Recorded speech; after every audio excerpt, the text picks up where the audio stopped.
Good morning, guys. It's Donald and Mary, and we're here to bring you your morning weather, water, and trail chatter report. This morning, we're going to start with the water and weather, and then after, we'll move to some trail chatter. All right, Mary, go ahead and take it away, man. Thank you, Donald. You're welcome. Good morning, everyone. In Blairsville right now, it's 26 degrees, and it feels like 23. It is clear outside. Today, we're going to have a high of 44 with sunshine and a few clouds with 10 to 15 mile per hour winds. Tonight, 33 with considerable cloudiness, occasional rain showers after midnight, 5 to 10 mile per hour winds, and a 60% chance of rain. So let's remember to drip those faucets and keep our pipes from freezing. Yeah, it's been getting down there. Wicked cold, man. Holy shit. It is. And then on Blood Mountain today, a high of 36 dropping to 32. Let's keep those water filters warm so they don't freeze. Sleep with them overnight and hike with them close to your body. And it's going to be mostly sunny, 10 to 15 mile per hour winds with gusts up to 25. And then tonight, 32 with a chance of rain showers after 1 a.m., mostly cloudy, 10 to 20 miles per hour for the winds and 30 mile per hour gusts with a 40% chance of rain. Make sure you're checking for those loose limbs and branches and anything else that can fall when you're setting up camp. Water's good for the most part on the trail. Excuse me. Make sure you're topping off at Hawk Mountain Shelter, Lance Creek. Slaughter Creek has water. As long as you walk down to the very end of it, it's 0.6 down to it. You'll be able to get water there. And then top off at Neil Gap. Neil Gap to Hog Pen is dry. Hog Pen does have water. And Dix Creek is drying up, but you can push those leaves around still and you can get some water out of there for the most part. Riders that I picked up at Unicoi yesterday said it was definitely getting drier out there. They did say that Low Gap Shelter had some water, not a lot, but some, and then past there heading towards Chattahoochee, in that area, there was some water. It's just getting down to where you just have to work for it a little more, so make sure you're always checking and topping off. Did they walk down past, like, so when you go to Low Gap Shelter, you walk down in and the shelter's right here and there's a stream. If you walk down further, there's like more water down there. I don't think they did. Yeah, you gotta look for the water there, man. So, if you walk further down, the water is there, man. It's just you gotta walk further than that, than the little stream up there, man, by the shelter there. So just a heads up, man. Sometimes, I don't mean to interrupt you. Good. Sometimes when you get to these water holes, man, it's not right there. The pipe may be dry, but if you walk around, man, and walk further down and search for it, you may find it, man. Remember that time over by Sam's Gap or whatever? Up in Hot Springs area, man. We met two ladies that were actually working for, they were doing volunteer, but they were part of the crew up there that takes down what's going on out there. And they literally told us there was no water at that shelter there. And when we got there, there wasn't. But if you kept walking down, it was like this flat bed, like a stream bed, man. And it was dry in spots, yes. But you walked way down, man, and there was literally water gushing out. Yeah, dude, it was, and those ladies, man, literally had a notebook marking down that place had no water. Yeah, that's right. So anyways, what I'm trying to say is if y'all walk further than the water spot or the spout and just look further, you may find water, man. It's like Hog Pen Gap. Walk past that dry PVC That's pipe right, and dude. keep going to the very last blue blaze.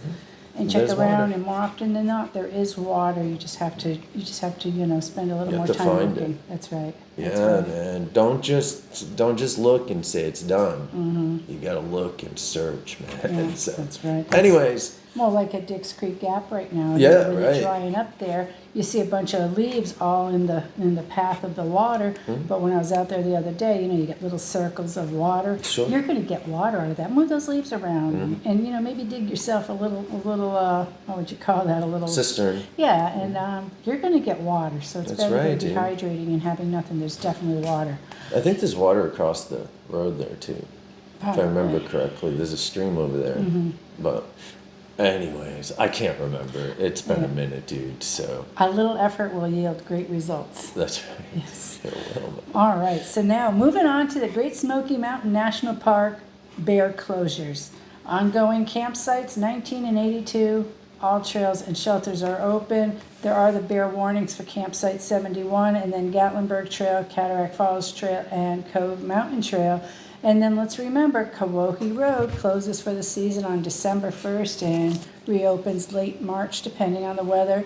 Newfound Gap Road there between Cherokee and Gatlinburg, that's open all year round. It does close down for weather, whether it's high winds in the summer or snow and ice in the winter. Whenever they deem it necessary, they do close that down also. So that's what I have going on for weather and water and other things. Now, let's talk about some other stuff. Okay, sweet. Thanks, man. You're welcome. All right, guys, let's start like this. It's 6:01 a.m. on 11/29/2025, and so I'm going to start with this right here. And the rescuers brave wind chills in the teens to rescue injured hiker. The Greenville Emergency and Rescue Squad was called to Round Knob picnic area about 5:10 p.m. after a woman injured her ankle while hiking. The woman was on Davis Creek Trail, which runs between Shelton Mission Road and the top of Greystone Mountain at the recreation area. She was closer to the Round Knob end of the trail when she was hurt. EMS personnel and rescue squad volunteers used a wheeled litter to reach the hiker, stabilize her, and begin the slow trip out. Crews made contact with her at about 6:30 p.m. and spent roughly an hour transporting her back to the waiting ambulance. Temperatures on the mountain were estimated in the mid-20s, with wind chills in the teens as responders worked in the dark. Rescuers cleared the scene shortly after 8 p.m. Pretty quick overall. Hell yeah, dude. That wind is cold. Yeah. The lady and her husband that I brought back to Dix Creek yesterday, her face was red. She had a wind burn. They said it was very windy out there, very cold. With the wind. Really? Oh, yeah. Oh, really? She needs some Definitely. zinc cream or something. Yeah, like getting down to Low Gap Shelter, the wind kind of stayed up above, but they did say they got a lot of wind while they were hiking. They even saw a couple snowflakes. It's cold. It is very cold here, guys, man. I'm not even stepping outside, man. Like, it is cold, dudes. No outside for me unless I have to. Nah, dude. All right, and so let's start like this with the hiker rescued from Red Rock after ropes got stuck after their ropes got stuck overnight. So these cats were up on the face of a mountain, I believe. So in Las Vegas, Metro Search and Rescue airlifted 2 hikers stranded overnight at Red Rock early this morning after their climbing ropes became stuck, preventing them from moving. A friend reported the hikers missing late last night when they failed to return as planned. Police found their car at a trailhead with a note indicating they would be back by midnight. Police eventually reached the hikers by text message, learning they were safe, but running hours behind schedule. However, before sunrise, the pair reported their ropes were stuck. They couldn't move from their position. Metro's Air One helicopter hoisted both hikers to safety. Neither hiker was injured in the incident, and they were escorted back to their car. Awesome. Hell yeah, man. Good. Every rescue is coming out good. That's good. Hell yeah. Definitely. And then we have injured hiker at Tangerine Falls, airlifted to Santa Barbara Cottage Hospital. An injured hiker was airlifted from Tangerine Falls to Santa Barbara Cottage Hospital on Friday, November 28th. At 1:03 p.m., crews from Santa Barbara County Search and Rescue, Santa Barbara County Fire, Montecito Fire, and Santa Barbara City Fire responded to the call of an injury near the Gibraltar Road and Tangerine Falls area. A mother and daughter were hiking when the mother slipped on a rock and sustained a lower leg and ankle injury. Ground teams hiked in to make patient contact, assess the injury, and provide care. Santa Barbara County Air Supporter Helicopter Unit also arrived on scene and was able to make the first contact with hikers. It was determined that a hoist rescue would be the safest and fastest option. The hiker was flown to Santa Barbara Cottage Hospital via helicopter for further treatment. Great teamwork from all agencies involved, and we wish the hiker a quick recovery, man. So yeah, super awesome. cool, man. Yeah, 2 thumbs up for the rescuers again. All right, and so that's what we have for some reminders of be safe out there. Pack the things that you need when you go out. Pack like you're hiking for 3 days, even if it's a day hike. You never know when you're gonna need it, or if you run into someone that may need it. So, That's right. you know, that's some good trail magic to roll up on a dude, man, when you've got no food or, you know, that last peanut butter tortilla, whatever you got going on, man. You're at last ramen noodle, but you run into a dude that's got like 3 days worth of food, man, food rations and stuff, man, that's only out there for a day or a night. And so I usually carry extras, man, because I always find someone in need and That's pass some right. stuff. You know what I mean, man? That's just how I am, anyway. So Like, I can't help it, dude. remember when we were north of Hot Springs and that dude rolled in with his friend that was carrying their food and he ate all the Yeah. food and he had the mushrooms and Oh the chicken of the yeah. woods mushrooms Yeah. and we had enough to. I don't do think those are food. chicken in the woods. I don't no. either, but he said somebody told him they were. So back then I didn't know anything about it, man, but thinking about it now, man, that it looked like Jack's, the jack-o'-lanterns, dude, is what it looked like to me. And a lot of people they don't even look the same, but people mistake them.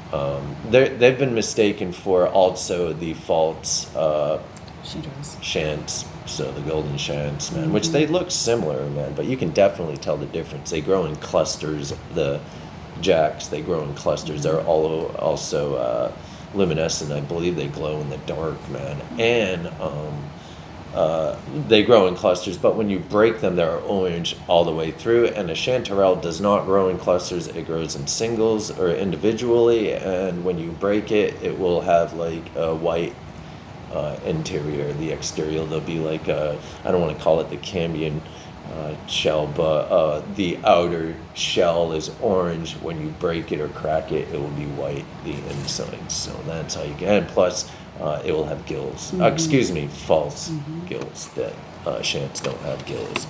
I believe the jacks do have gills. So those are the few telltale signs. Anyways, I don't think that kid's mushrooms were the chicken of the woods, now that I Yeah. know what they are and how to identify them. So I just remember him carrying them in that I do. bag. I do and too, man. I'm telling surprised us- they didn't go like nasty. Because if you put mushrooms in a bag, man, they start to get stinky and gross and raw. And they're just nasty, man. And so, yeah, he had them in a baggie, man. No food. Had a dog with him and shit, dude. Yeah. No food for the dog, man. The friend was eating good. Yeah, I mean, I guess they were hiking southbound, and if I remember correctly, they started from like New Jersey or Connecticut together, and the mother was like sending them boxes or something, right? I don't even remember. I think that that's part. what was up. The mother was like sending them boxes of food, man, and I guess the partner there ate all their food, man, all the food rations, and they didn't have anything. So, but luckily, we always had 50 pounds of food, man. So hooking people up, dude, and sitting at camp for a couple days and just chowing down, dude. Anyways, that's besides the point. So. It's part of the joy of hiking. It is, man. So, yeah, definitely you want to pack for extra no matter what, man. Just keep that in mind, guys. And follow Leave No Trace. But anyways, what did we have going on yesterday? Well, yesterday I picked up some riders at Hog Pen Gap, brought them over to Byron Reese. There was a zillion cars in there. Everybody was out hiking because it was a nice day, a little chilly and windy, but it was a nice day, so there's people everywhere. Holiday weekend, of course. They were going to plan on hiking up to Blood, and then they were coming. So they pardon closed me. up shop at the Yes, barn, right? The yes. communications The road- vehicle's gone and stuff. It is gone. The road closed signs are still there, but the road's not closed in there Yeah. anymore. It's open for people to go and park. Then they were going to hike up to Blood, back down, go through Neil Gap, and head back to their car at Hog Pen. Oh, sweet. And they said they were going to take a night at the Whitley Gap shelter also. You know, even though a lot of people don't like to hike down in there, it's a gorgeous place to go. Has water, pretty Yeah. area. I like it in there. I think it's nice. Sure. But that's what they were doing. And then, of course, the people that I picked up the day before Thanksgiving at Dix Creek brought to Neil. Pardon me. They were the ones I picked up at Unicoi yesterday and brought back to Dix. I guess she has an old injury that started acting up, so They decided safer than sorry. Sure, So cut it short. why push it? Come back later. It's cold too. Yes, Screw yes. it, man. They were the ones that told me it was very cold out there, that they saw little snowflakes, and she's the one that had windburn on her face, really. She was red. Did they see any bears? No. No? All right. Well, it's that time of year where they kind of like chill out unless they're in Gatlinburg. Then they still just roam through town and like they own it. Right. Yeah, I guess they were up on the roof of a restaurant there last week. I Did you saw see that, that, man? yes. Oh man, there's tons of shit going on up there now, man. There was people literally on video feeding them, dude, right outside, right on the main drag right That's there, too dude. bad. It's insanity, dude. You know where that McDonald's is, and there's like all that shit right there, Sure man. do. There's like a kind of a square, and anyways, right there is where they were, dude, and Yeah, it's too bad the Bears are going to pay the it price is for what that. it is, man. You know what I mean, dude? It is what it is. So,